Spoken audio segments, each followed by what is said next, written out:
Shirashi SS, colorless and transparent inside the two-person tent, for reasons I could not immediately understand. Hoshi-san was sitting perfectly upright in a formal seiza right in front of me. "Please tell me." She bowed deeply, far more dramatically than necessary. "You're being awfully formal," I said, tilting my head. "What exactly is it you want to ask?" "Well, obviously." She lifted her head, eyes burning with determination. "Do you have someone you like right now, Shirashi-san?" I'd noticed she'd been acting strange for a while, so this was it. Understanding at last the reason for her uncharacteristic stiffness, I gently placed a hand on her shoulder. "Shall we stop with the formalities first?" I said softly. "I prefer the usual Hoshi-san." "Ah, really?" Hoshi-san was the type of person who treated everyone the same, boys and girls alike, with an easy, casual manner. That unguarded way of speaking was part of her charm. "Yes, please. Just be yourself." "Okay. Yeah, got it. You know, I don't usually get to talk to you much, Shirashi-san." Perhaps relieved, the quality of her voice changed instantly. The tension melted away, replaced by a warmth that carried her genuine happiness straight to me. "Why is that?" I asked. "You don't need to hold back, feel free to talk to me anytime." "Well, because Nishikawa-san is always watching. The moment I try to talk to you, she jumps right in, doesn't she? I think she just wants to be included." "I don't know. It doesn't really look that way to me." "Earlier, when it was decided that I'd be sharing the tent with you, she glared at me like she resented me. She wasn't wrong. Ryoko-san did have a way of directing a special tone toward me. Perhaps that's why, to those around us, our relationship can't help but look special." "Well, whatever," Hoshi-san said, leaning forward. So? Clearly more interested in my romantic affairs, she brushed aside the topic of Ryoko-san immediately. "Let's see," I said. "Yes, I am in love. I am a high school girl, after all. You want to know who it is, don't you?" Nodding her head up and down quickly, Hoshi-san's eyes sparkled. "I'm drawn to voices," I continued. "Regardless of gender. So the people I'm attracted to are those with especially captivating voices. And just recently I came across a voice that I found very lovely." "Recently?" she said, narrowing her eyes playfully. "I feel like I can kind of guess already. Was this person sitting next to you, by any chance?" "Fufu, you're quite mischievous. Hoshi-san, you already had a pretty good idea who it was, didn't you?" Just as I was about to continue, calm, deliberate footsteps approached the tent. Before I could consciously register it, my mind already recognized who they belonged to. "There's something I'd like to ask of you, Shirashi," his voice said. "Do you have a moment?" His timing was almost too perfect. As Hoshi-san's eyes lit up even further, I gently excused myself. Taking the lantern in hand, I leaned out through the entrance of the tent. "Good evening, Ayano Koji-kun," I said. "Is something the matter?" "I'd like to talk for a bit. Do you have a moment?" "Talk?" The timing feels a little off. Just what could it be, I wonder? Even now, the impression he gave remained colorless and transparent. It was difficult to infer his thoughts from his voice alone. And perhaps that is precisely why his voice is so captivating. "Ooh. Hey, careful now. You might want to make sure no other boys catch you two sneaking off. Could cause quite the scandal." Given what we'd been discussing, her imagination was clearly running wild. "Well then, let's enjoy this little nighttime date. Morishita SS. Honor the paintballs I so magnificently fired were supposed to hit every single enemy, laying to rest an army of about 30 with just my lone gun, an overwhelming display of dominance, or so it should have been. But fate, it seems, has a cruel sense of humor. Every single shot missed. With the magazine emptied, I hurriedly reached for a replacement, only to find that the exchange went wrong in the most inelegant way possible. A defective piece of junk, I muttered coolly. At this point, it's practically certain to be so. As if drawn by that misfortune, it seems Class C has pitifully signaled its intention to retreat. Stationed in the middle ranks, I had little choice but to pull back as well, carefully retreating to avoid incoming fire. And that was when it happened. It seems the enemy must have felt threatened by my very existence, as almost every gun barrel turned at once, their collective aim fixing on my fragile, exposed back. Under normal circumstances, I would have moved like the wind, swift as Dayton himself, but certain unavoidable conditions robbed me of that luxury. In the scant fraction of a second I had left, their merciless attack would pierce me. What must I do to survive? As I fled in desperation, my eyes caught sight of Yamamura Miki, frail as thin tissue paper.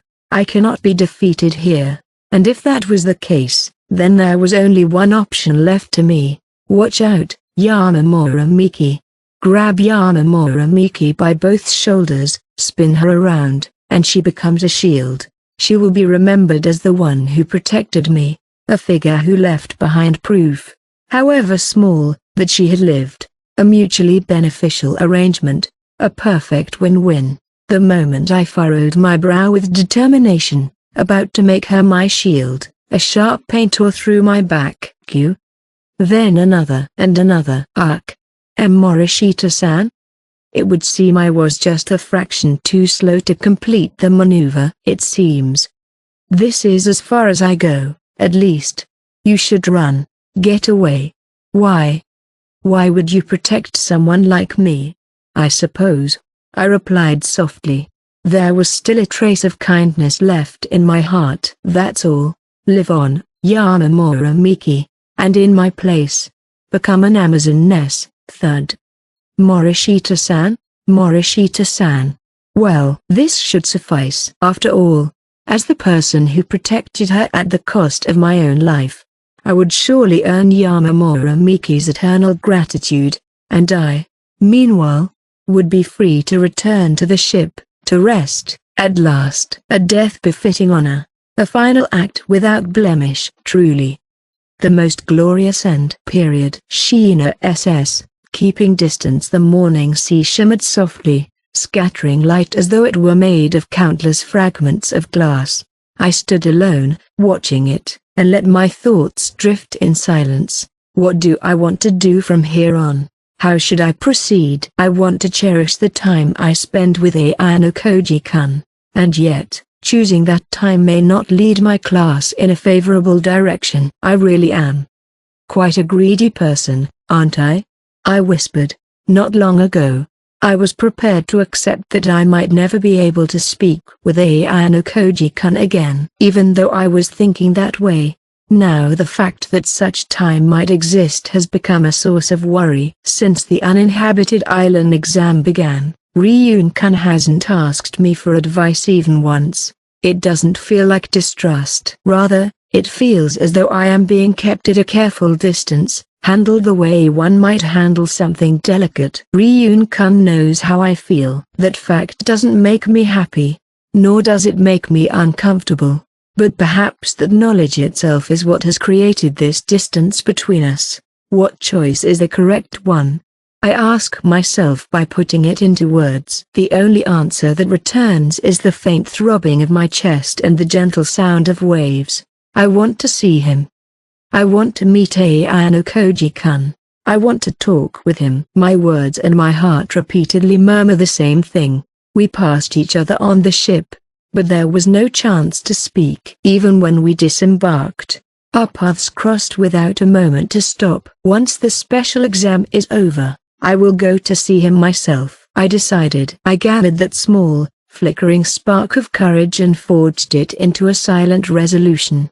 I continued my solitary stroll along the coast. I moved with deliberate care, etching the sensation of every step into my memory, determined not to let a single moment fade. I walked with the piercing realization that this daily life was by no means guaranteed to last. Yes, while strongly realizing that one never knows when happiness will announce its end. Horikita SS, contradiction? I continued the discussion with Karizawa-san about the alliance between Class C and Class D. Class D is unique, I went on. Seeing Class C in a damaged state, they might have felt sympathy, but even so, accepting a half-destroyed enemy so suddenly shouldn't have been easy. Forming an alliance without prior coordination, there should have been serious resistance. Yeah, that's true, Karizawa-san said thoughtfully. Hirata-kun and the others were saying the same thing. Stuff like maybe Class C gave up their victory and handed over private points, or some other kind of deal. Everyone's been guessing. When I mentioned how early Ayano Koji-kun had made contact with Ichinose-san, she nodded emphatically. I see. Karizawa-san's agreement came swift and certain. Yeah, I think you're right. Actually, I'm sure of it. For someone like me, who needed certainty rather than speculation, her words felt decisive. With this, I was able to organize my thoughts a little and move forward. Of course, it also meant that I'd gain one more thing to worry about. Hey. About before, Karizawa-san said hesitantly, her voice softening. You kind of dodged the question last time, but can I ask you something more directly now? She looked almost embarrassed as she met my gaze. Dodged it? I'm not sure what you mean, I asked, puzzled.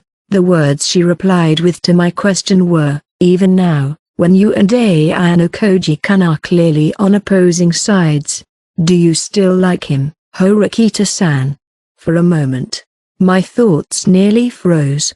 At the same time, a memory surfaced. Right after Ayano Koji-kun transferred classes, the trigger that had brought Karizawa-san and me closer. Our exchange on the bench. What? That's what you meant by direct? I blurted out. It's important to me, Karizawa-san said simply. I already told you, I've never liked anyone like that. Just like before, I denied it. But you're flustered, Karizawa-san immediately pointed out. That's a ridiculous argument. Anyone would be shaken if you suddenly asked them whether they like someone or not. Then how about Sudo-kun? Karizawa-san asked lightly. Do you like him? Of course not. He's a reliable classmate, that's all. I answered immediately. See? Instant answer. Karizawa-san didn't miss it and replied with a sly grin, pointing at me. Same kind of question, totally different reaction. That's, she wasn't wrong. Ayano Koji-kun and Sudo-kun were both, objectively, just male classmates, and yet, inside me, something didn't line up, a faint, undeniable contradiction. If you're holding back because of me, then don't, Karizawa-san said gently. Holding back? Are you saying that it's all right for us to fall for the same person? No, in the first place, about him. Before I could organize my thoughts, Karizawa-san continued. I don't think liking the same person is something wrong at all. And besides. Her expression clouded for just a moment. And besides. What? I couldn't help but press her. That fleeting look stayed with me. However, asking her to continue might not have been the right choice.